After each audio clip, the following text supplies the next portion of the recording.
Salut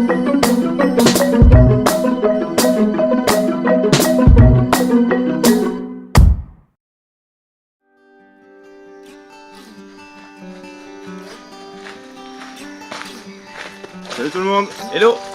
Victor, où est-ce qu'on se trouve aujourd'hui? On est à Navdanya, dans l'éco-ferme du Docteur Vandana Shiva, créé en 1991.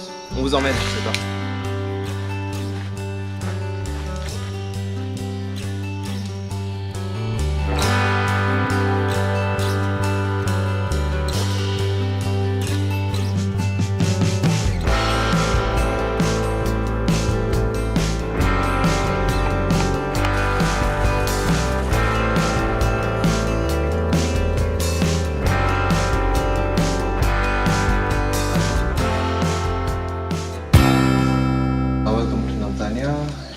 I would like to start with the Navdanya's background first.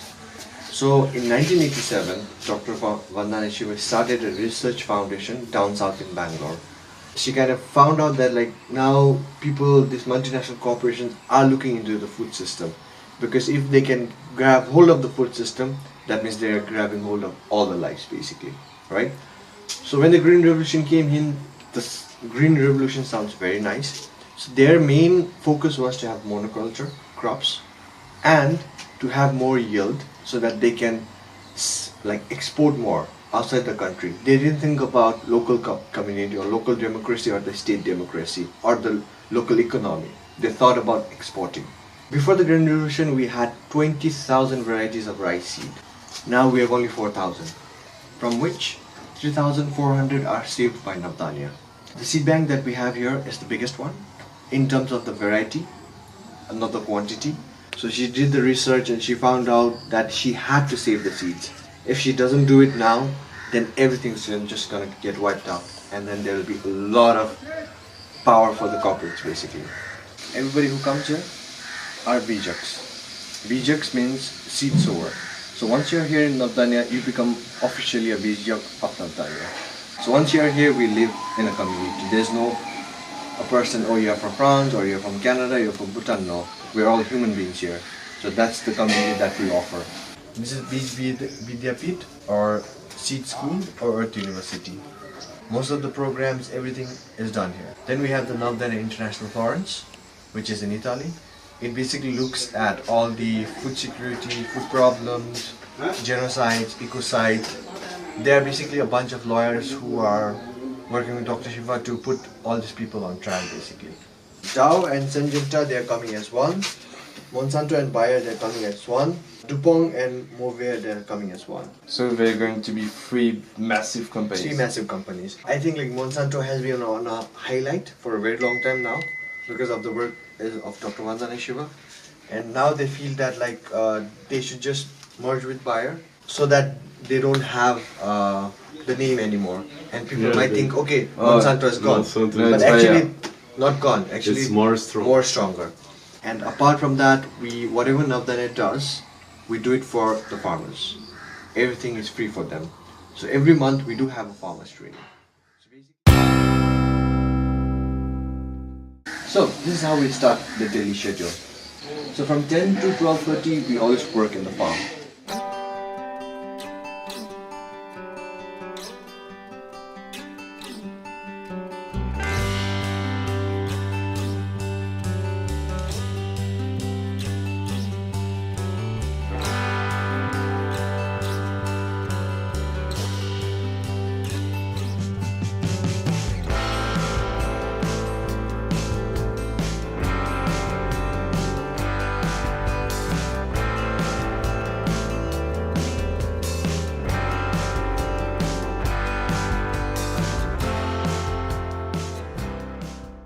Right now we are harvesting rice, so people who are here, they are in a very good time because you are harvesting rice, then you are saving the seeds.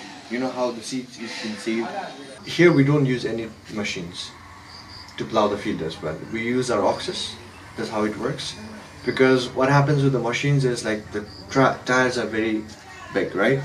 So they are plowing the land. What happens is there's different labels of layers of land, soil inside the soil. So you have the uppermost label, then we call it the first label. In uppermost level, they don't have any microorganisms. It's only starts from the first level. So when we are plowing, we plow with our oxes, so they just take the first level out. They don't hamper the second level where there's a lot of microbes. But in terms of tractors, what happens is they turn to go to the second level because of the machines they have. So you don't see the problem right now, but in about 5 or 6 years, you kind of compress the first level, the topsoil and the first level. So what happens is like when they are compressed, these microorganisms, it's like very hard for them to survive. So they go to this next level where there's different varieties of microbes. And then there's a dysfunction in the ecosystem soon enough. Nearly about 200 meters away, we have a tube well. So what we do is we switch on the pump and then all the water goes into that tank, the big one. And we do in the old ways, irrigation. So if there's no water also, if there's no water in rainy season, we can irrigate our land with the water that we have here. And then you have all these channels like this, so this land is like kind of gently slopey. So you just divert water. For example, if you want to put this in this field, you just break that, close it here, so it gets diverted. So that's how we irrigate the land. As you see, there's a lot of rice that has fallen. Yeah. We don't have a problem in terms of that. So if it was a GMO or a BT, they would have literally been dead by now. Well, even if it's like fallen down, they still grow. And they still get matured. That's the power of indigenous seed. One can get 100. We don't get worried. We just like harvest them in about 2 or 3 days. Here you don't have any problems with pests because as I already told you, the ecosystem is doing well. So we don't have to basically worry about crickets going too much or things like that. If there's too much of crickets, there are buds. So we have found out like 72 varieties of species that migrate here every year. So they take care of the ecosystem by itself. And in the chemical farm, we found out only 2 varieties of bird. Yeah.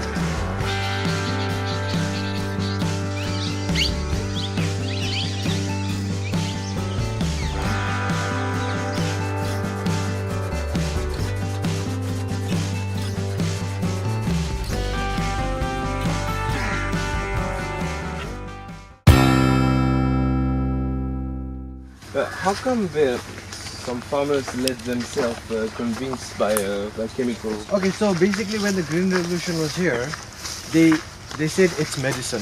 So farmers, they just go in like this. So for example, okay, if you buy seeds from me, I'll give you fertilizer, urea, all these chemicals for free. So they take it in the first year for free. Next year, they can't save their own seeds because first of all, it's GMO or BT seeds. We don't have GMO seeds in India, but BT seeds, yes. So their seeds are hybrid, first of all.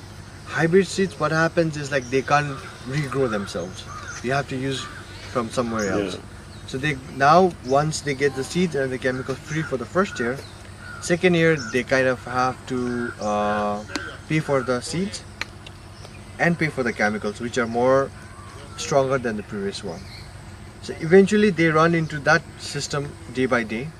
They are kind of a habit for them now with the chemicals, because Green Revolution, what they did was they did give them chemicals for free, and then they even like at night went to organic farmers field and just threw chemicals on them. So that was one of the main problems of Green Revolution as well. They say that like the production has gone down. First of all, you have to use more powerful urea every year, and they also are realizing that every 4th person in the family is suffering from cancer and kidney stone, which they didn't have in their grandfathers or grandmothers' time. So far, how many have you helped in India? We have trained about more than 500,000 farmers. 500,000? Yeah. And if you're talking the percentage of farmers in India, we have just trained about 4 or 5%. Our main goal is like indigenous seeds, rights to their own seeds. For example, they have the power of their own local economy rather than buying it from outside. Yes. That's why we have 120 community seed banks all across India, so that they have the local power to themselves. So local power, local economy, local food, local living democracy. More local rather than taking it out. First them. Short circuit. Yeah. And then spread the word. That's happening a lot. Before it was a very slow process, because until now there's 200,000 pharmacists all across India, right? Since last 3 years it's coming into light. Nobody really put in media or anything like this, for much farmers have died. It is all like our work that we have put it into social media now, or into television or into news, that farmers are dying every year. And we do have a lot of collaboration and a lot of organic movements coming from all across India. So it's a growing process, and then I think a lot of farmers are really looking for this again. They basically want support. Is it crazy for you guys to think that maybe in 10 years half of India will eat organic? Yeah, not crazy. Not crazy. It's a goal. It's a goal. It can be. Till here, till there, this one is 1 acre. So we have been doing 1 acre to freedom for the last 10 years. So this year in Hague we just released that 1 acre to freedom really works. You don't need like 1,000 hectares of land. So we have family of 5 people out there who's the night watchman. So we kind of tested with him. What you need to do in 1 acre of land is you need to plant some fodder trees first of all.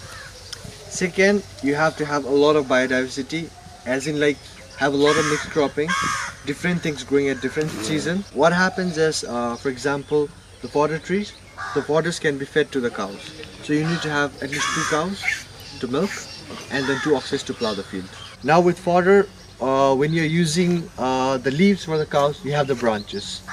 That can be used for cooking your food, right? You have cow dung as a vermicompost, as a compost for your soil. And at the same time you can use as biomass, like biogas. Yeah, you don't have to go and buy cylinders or use electricity to cook food. So a lot of things really happens in 1 acre of land, and then it's very sustainable and it works. So we have the figures as well, and they will earn a lot of money at the same time. So we calculated after using everything in the field for the first year, you can literally earn in a year like 3 lakh. It's something about $7,000 to $8,000.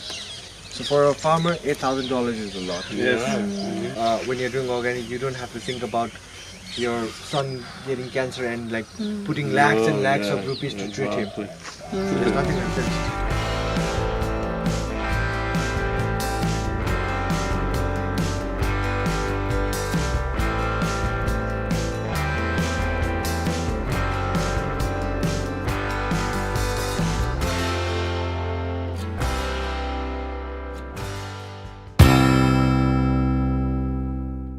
So basically, this thing, the ground is like with cobweb, for example, cow dung, mud, and straw.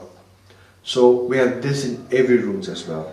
So as you know that it's like really cooler out here. Yes. It's like an insulator. So what we do is, in olden days, they always used to use this texture in their houses as well, and then they used to have kitchens outside the house. Basically, they used to cook on firewood, and you could only see this thing hanging around in the kitchen. So because of the smoke, the seed used to always stay away from the moisture. So the main purpose of saving seed, one small important idea is you should not have any moisture in your seeds. Once you're good with that, it's not a problem. You can save literally anything. And then we started working on this. So this is a bamboo basket, and same thing is applied here. And you put the seeds here, seal it off. It can store seeds for 30 years without any problem. Are you scared that companies hear from you a bit too much and they come and see we're you? not scared. We're not scared. Monsanto is scared of Navdanya, basically. No, seriously. You're probably the biggest threat. Yeah. That's why they merge, first of all. Second of all, whenever Doctor Vandana Shiva is anywhere, they are always there, one or two representatives from Monsanto, basically. They are scared of us because we know that it's just like, for example, people really need to wake up. It's just like 4 or 5 people, this is the chessboard, right? They're just playing chess on top of us. Like on our back like this. They just need to stand. Their game's over. I think that's how it works, but it'll take time, a little bit more, but soon enough, I think the revolution is going to start very, very soon enough.